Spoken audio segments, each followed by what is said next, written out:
গেছে সংখ্যালঘু সমাজের উপর হাত পড়েছে, তাই অনেকের গা গরম হয়ে গেছে। মুসলমানের গায়ে হাত লেগেছে, গা পুড়ে যাচ্ছে তোমাদের, এত পীড়িত কেন? আপনি ভাষা জ্ঞান সমঝোতা করুন। আপনি যে চেয়ারে বসে আছেন সে চেয়ারের, সে ক্ষমতার আপনি অপব্যবহার করছেন।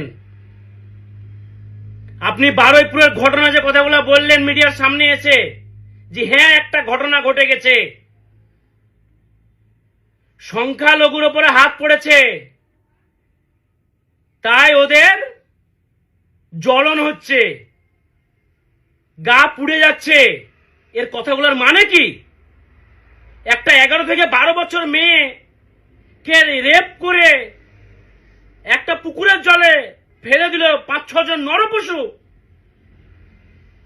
আর আপনি এই ধরনের কথাবার্তা বলছেন। আবার কি বললেন যে টিএমসি ওদের বাপ, বিজেপি এদের সৎ বাপ। বলি স্পষ্ট কথা বলি, সংখ্যালঘুদের না টিএমসি বাপ হয় না বিজেপি সৎ বাপ হয়, আমাদের কেউ বাপ হয় না। এটা আপনি মাথায় ভালো করে রাত্রে শুয়ে শুয়ে চিন্তা করবেন। আর এইসব ভাষাগুলা বলার আগে কয়েকবার ভেবে চিন্তে বলবেন। আপনি হয়তো কয়েকটা গোমূত্র অন্ধভক্তকে হয়তো চাঙ্গা করতে চাইছেন, কিন্তু হাতে গুনে কয়েকটা। কিন্তু এই ওয়েস্ট বেঙ্গলে শিক্ষিত সমাজ, সচেতনমূলক সমাজ আপনার এই কথায় সাপোর্ট করবে না, আপনার এই কথায় চিড়ে ভিজবে না। আপনি যে চেয়ারটায় বসে আছেন, হয়তো আপনারা ক্ষমতায় আছেন, তাই বলে ওই চেয়ারের ক্ষমতার অপব্যবহার করবেন না। আগামী দিন ভাষাগুলাকে বলবেন, বলার আগে কয়েকবার ভেবেচিন্তে বলবেন। কেন আপনি একজন ওয়েস্ট বেঙ্গলের উপমুখ্যমন্ত্রী, আপনার মুখ থেকে এরকম কথাবার্তা শোভা পায় না। জোড়হাত করে বলছি, আপনার মুখ থেকে এই ধরনের কথাবার্তা শোভা পায় না। শান্ত বাংলাকে আপনি অশান্ত করার চেষ্টা করবেন না। হিন্দু মুসলমান ভাই ভাই, আমাদেরকে এইভাবে থাকতে দেন। যেটা অন্যায় সেটা অন্যায় বলা শিখুন, যেটা ন্যায় সেটা ন্যায় বলা শিখুন। আর একটা কথা কি বললেন তিনি, যে সরকার ওদের ক্ষমতা নেই। বলি কোন সরকারই আমাদের নয়, সরকার ওয়েস্ট বেঙ্গল জনগণের, না কোনো হিন্দুর, না কোনো মুসলমানের, না কোনো খ্রিস্টানের, আপামর জনগণের সরকার হয়। নিশ্চয়ই আপনি এটা ভুলে গেছেন। আর ভুলবেন না কেন? আপনি তো কন্টিনিউ হিন্দু হিন্দু করে ব্যস্ত। আপনারা ভাবেনই না যে ওয়েস্ট বেঙ্গলে শুধু হয়তো সনাতনী বাস করে, আর কেউ বাস করে না। তাই আপনাদের মুখ থেকে সব সময় উগ্র কথাবার্তা বের হয়। পুলিশ সেটা ভাঙা মার দিবে, আরে অবশ্যই পুলিশ সেটা ভাঙা মার দিবে, পুলিশ ইনকাউন্টার করবে, পুলিশ ওপরে ট্যাঙ্ক নিচে করে মাথা করবে, তাকে পাওয়ার দেওয়া হয়েছে। তা বলে শুধু মুসলিমদেরকে নয়, যে অন্যায়ের সঙ্গে জড়িত থাকবে তাকে পুলিশ এই শাস্তিটা দিবে। সেটা হোক হিন্দু, হোক মুসলিম, সে হোক খ্রিস্টান। এটা নিশ্চয়ই আপনি ভুলে যাননি। তাই কাউকে আপনার চেয়ারে বসে অপব্যবহারের কথাবার্তা থেকে আপনি বিরত থাকুন। আগামী দিন ওয়েস্ট বেঙ্গলবাসী আপনাদেরকে দেখে অনেক কিছু শিখবে। নেক্সট প্রজন্ম যে রাজনীতির ময়দানে আসবে, ভাষা, বডি ল্যাঙ্গুয়েজ দেখেই আসবে। যারা আদর্শবান নেতা আছে, যাদের মধ্যে শিষ্টাচার কালচার আছে, তাদেরকে দেখেই কিন্তু আগামী দিন ইয়াং জেনারেশন রাজনীতি করার তাদের মনে জাগ্রত হবে। আর আপনাদের মতন লোক যদি এই ধরনের কথাবার্তা বলেন, তারা রাজনীতির ময়দান থেকে, ওই কলেজের রাজনীতি থেকেও সরে দাঁড়াবে। একটা জাতের উপরে হাত পড়েছে বলে এদের এত দরদ, পীড়িত উঠলে পড়ছে। কোথায় ছিলেন অভয়াকাণ্ডে? তখন কি করছিলেন? তুমি ঘুমাচ্ছিলেন? এ ধরনের মন্তব্য, এ ধরনের কথাবার্তা যিনি বলছেন, আমি তার উদ্দেশ্য করে বলছি, আপনি আমাদের শুধু পশ্চিমবঙ্গের নয়, সারা ভারতবর্ষের জন্য আপনি লজ্জা। ওই জন্যই আপনাকে সন্তান সুখ দেয়নি, ওই জন্যই আপনাকে সন্তান সুখ দেয়নি। বুড়ো বয়সে বিয়ে করলেন, সংসার করলেন, কিন্তু সংসারে সুখ পাচ্ছেন না। আপনার শুধু খেলা, ওই একটা জিহাদি বলা, মোল্লা বলা, লুঙ্গি বলা, দাড়ি বলা, টুপিওয়ালা বলা, এই ধরনের মন্তব্য করে যাবেন। আপনি রাজনীতিটা কি এই ধরনের করতে চাইছেন? আপনি কি এই মুসলিম সমাজকে উপর ভর করে রুটি সেঁকতে চাইছেন, না আপনি পেট চালাতে চাইছেন? আপনি না একটা সাংবিধানিক পদে আছেন, তো আমার তো মনে হয় আপনি সংবিধানের পদের মর্যাদা কি সেটাই জানেন না। আপনার এই মগজে কি আছে? আপনার এই মগজে কি আছে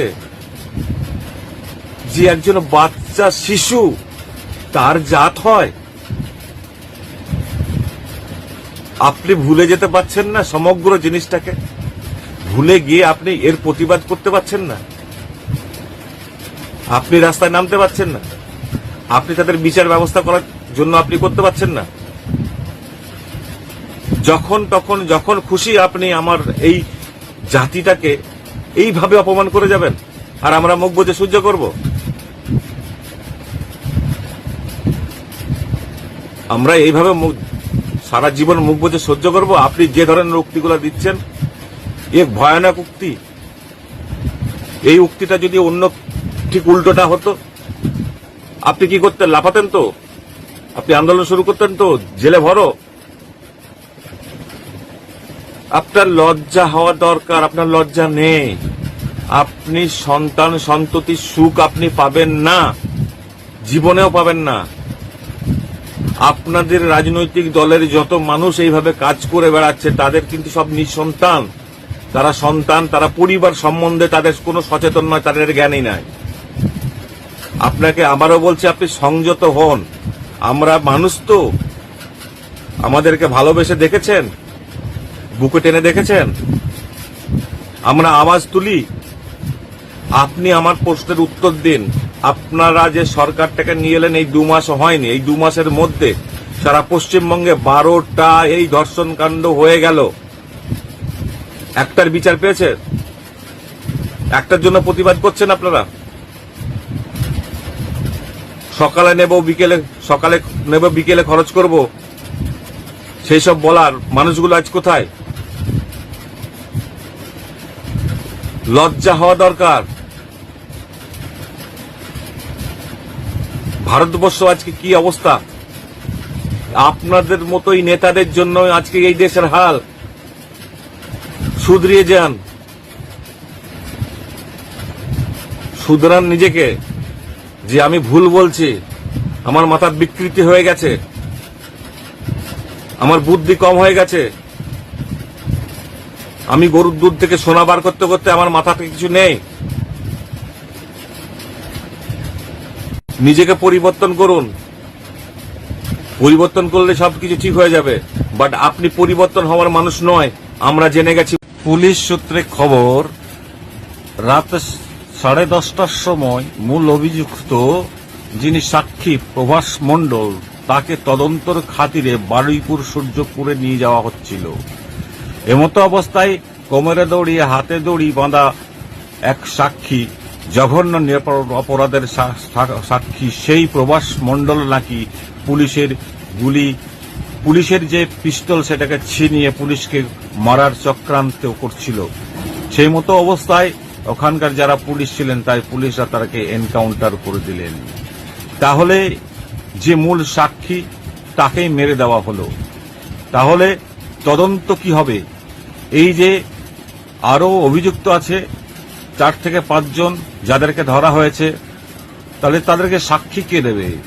বিনা সাক্ষীতে এই 4 থেকে 5 জন, যার নাম আমরা জানতে পেরেছি, পরেশ, প্রবীর, আনন্দ, দিবাকর, রাজু, ছোট্টু, এরা, তাহলে এরা কি ছাড় পেয়েও যাবে? প্রমাণ লোপাটের জন্যই কি এই কাজটি করা হলো, যার নাম দেওয়া হলো এনকাউন্টার? এই এনকাউন্টার প্রথা ইউপি থেকে এসছে, তাই আমাদের মুখ্যমন্ত্রী বলেছিলেন যে যোগী এবং হেমন্ত বিশ্ব শর্মার স্টাইলেই আমরা এই বিচার নেব। তাহলে কি সেই ইউপি, আসাম, রাজস্থান, ছত্তিশগড়, ওড়িশা, মহারাষ্ট্র, এই রাজ্যে যে যে ঘটনাগুলো যে স্টাইলে হয় সেই স্টাইল কিন্তু বাংলায় কায়েম হতে চলেছে? প্রশ্ন জাগছে এটাই। মূল যে সাক্ষী তাকে এনকাউন্টার করা হলো, দোষী কাকে সাব্যস্ত করা হবে, বিচার কিভাবে হবে, প্রশ্নচিহ্ন কিন্তু থেকেই গেল। তো আমরা আগামী খবরের দিকে তাকিয়ে আছি যাতে এই মেয়েটি সুবিচার পায়। তবে আশা করা যাচ্ছে এই বিচার অনেক সুদূর প্রসারী, হয়তো এই ধর্ষণকারীর বিচার নাও পেতে পারে। প্রশ্নচিহ্ন এখানে থেকে গেল এনকাউন্টার করার জন্য। এনকাউন্টার কেন করা হলো? বিভিন্ন মহলে জল্পনা তুঙ্গে। তাই আমরা দাবি করছি খুব তাড়াতাড়ি এর সুবিচার। ধন্যবাদ, ভালো থাকবেন।